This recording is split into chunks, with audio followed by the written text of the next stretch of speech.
I got to my house at around 2 a.m. this morning because I was at the DSS office where I was being interrogated and investigated over a video that I posted about 4 days ago. So it took a lot of hours at the DSS office. I wrote a lot of statements to that regard. Now, I was in court about two days ago.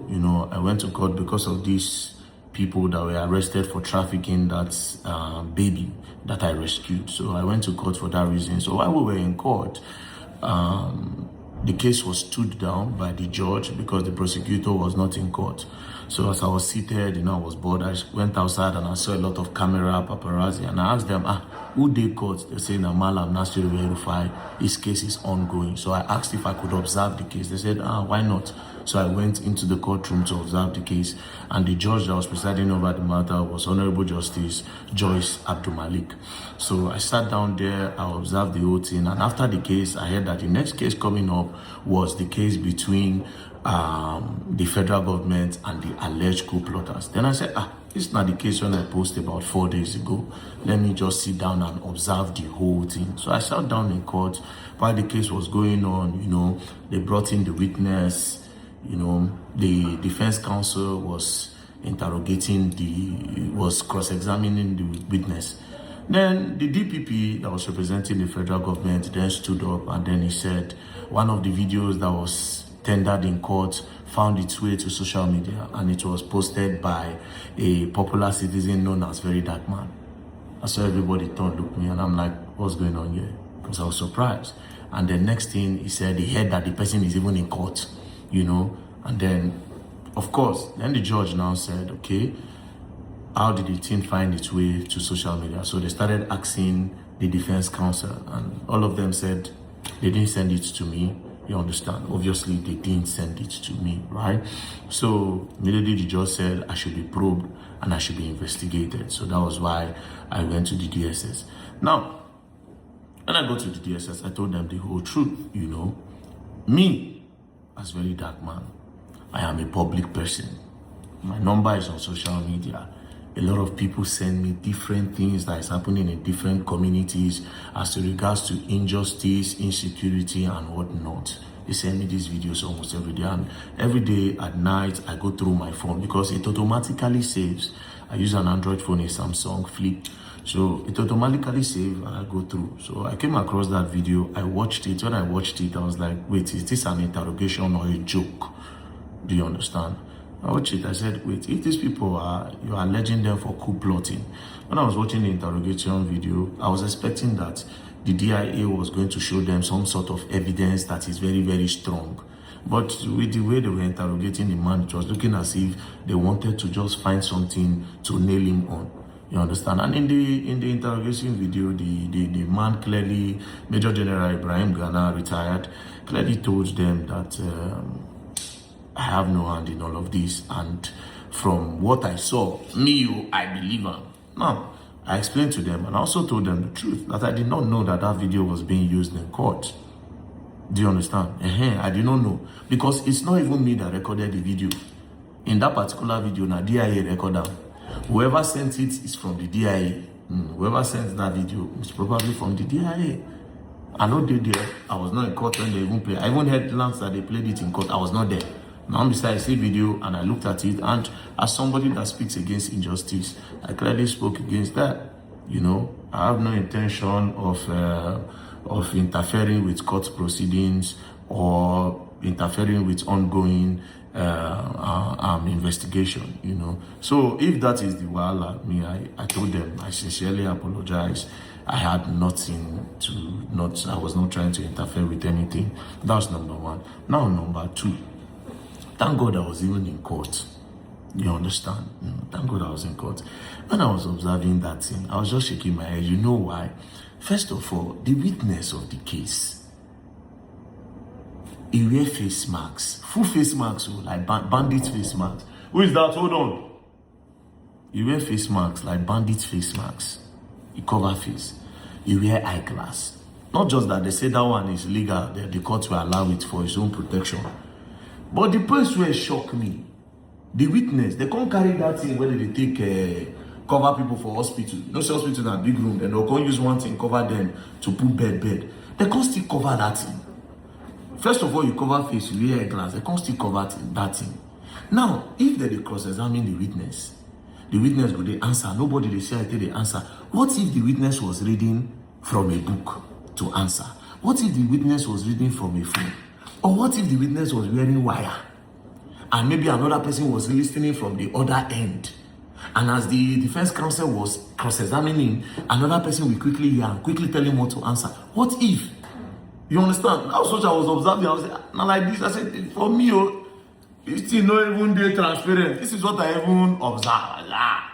It's not like this case they go. Even if these people are innocent, they don't go. They don't go fit get said for this matter. You understand? But then again, I apologize, and me, I still believe that the DIA for that interrogation, it's a 0/10 for me. Yeah, that is my own fair comment. I have the right to give a fair comment. And like I said, I thought that video was a public document. You understand? Because nobody may record that. That's by the way. Number two, the DPP coincidentally, SAN wrote to me, is the same person that was involved in Mercy Chinwo's case, that pastor. You understand? And that same pastor. Well, I saw him for court a few months ago. I hail him because there's no hard feelings. I hail him and say, I wish I can greet and say I won't come see you. You understand? But I don't know whether I see the verse. You know this country, everybody get ready to fight. Who will they fight against bad governance? Will they fight against corruption? Will they fight against injustice?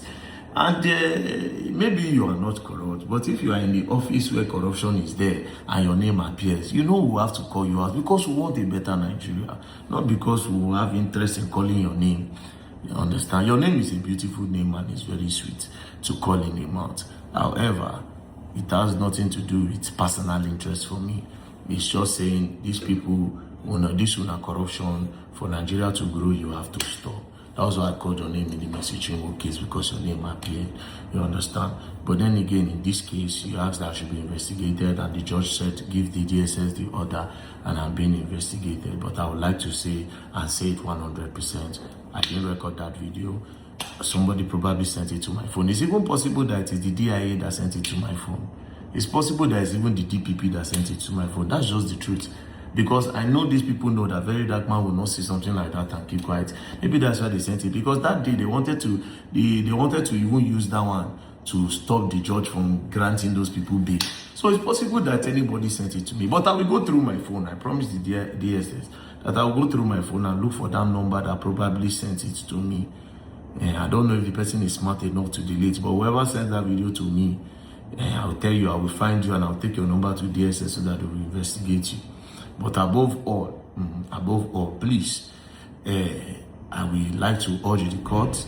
Well, from which I see that the judge was very, very, very, very, very lenient. Now, lenient with the English. I went outside and I told somebody in the court that I've never seen anybody as intelligent as that judge. I've never gone to any court and seen any judge as intelligent as that woman. The way she speaks, the way it was so balanced. It was so balanced. It was a very balanced. I was just looking at it. I was like, no. You know that kind of we say you dey look person, you just be lost for the person intelligence. That's what I saw in that judge. So then the judge said they should investigate me. I said, I don't get anything to hide. Of course, everybody knows that nobody they pay Varydarkman to post anything. If they pay me by now, DSS for that arrest me or maybe police, but they cannot trace anything because I don't take money for shit. I just come when I see injustice, I speak. So ultimately, I would like to apologize to the court if maybe my video interfered with court proceedings and maybe it caused damage to the investigation. I would like to apologize, and to the DIA, like I said, this one and my own fair comment too now. I don't think that interrogation was professional. If you carry person, a suspect say do something, I believe say you go show am say on the 10th of so, this is what you did. We saw you planning this coup with this. These were your words. You were on a phone call. These were your words. This is a video of you. These were your words. But saying that the person that was planning the coup transferred 2 million naira to him. And the man clearly said, this is welfare. Saying it forward, well, I don't want to interfere again, I beg. I don't want to interfere. God bless the judge. God bless Federal Republic of Nigeria. And truly, the people that were involved in planning a coup, if they are found wanting, they should face the full wrath of the law, because this is a democratic government. You cannot just say you want to use coup to remove President Bola Ahmed Tinubu, even though he has failed Nigeria 100%. But na election does still take come down. No matter what you do, that coup, I don't know. So you don't fail us. Insecurity zero, economy zero. I don't know what I see by your Nanuga they talked the other day. All those ones zero. But I apologize to the courts, to the DSS, everybody. More than no verse. No be me record video. And I'm sorry if I interfered with court proceedings and caused any damage to the investigation. And to the judge, God bless you, ma. May you reign forever. We love you. God bless you. And DPP, SAN, Oyebanjo, Abi Oyebanji. Egbon, you are white bone. White bone. Message you, kids. Don't go. Don't go. We love you too. God bless you. We are white bone. You cannot take that one away from you now. SAN, big SAN. Respect to you. Actually give you. We love you. I'll still come to your office again to tender another second apology.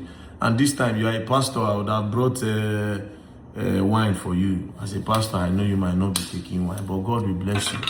And to DSS, I don't lie. That one, interrogative process is too rigid. It's too rigid. It's too rigid. I know you people said it's national security, but come on. You people know Varydarkman. Varydarkman does not involve himself in illegalities. Cut me some slack. I get case, I go bring and come give you a DSS. Because a lot of people send me informations. There are some cases that we need to do investigation together and track the bandits and this thing. I'll send to you. The one that invites me. That's how I go come in the office where we're now. I'll be coming to your office to bring case. And I'm waiting day with that. Thank you very much. Bye-bye.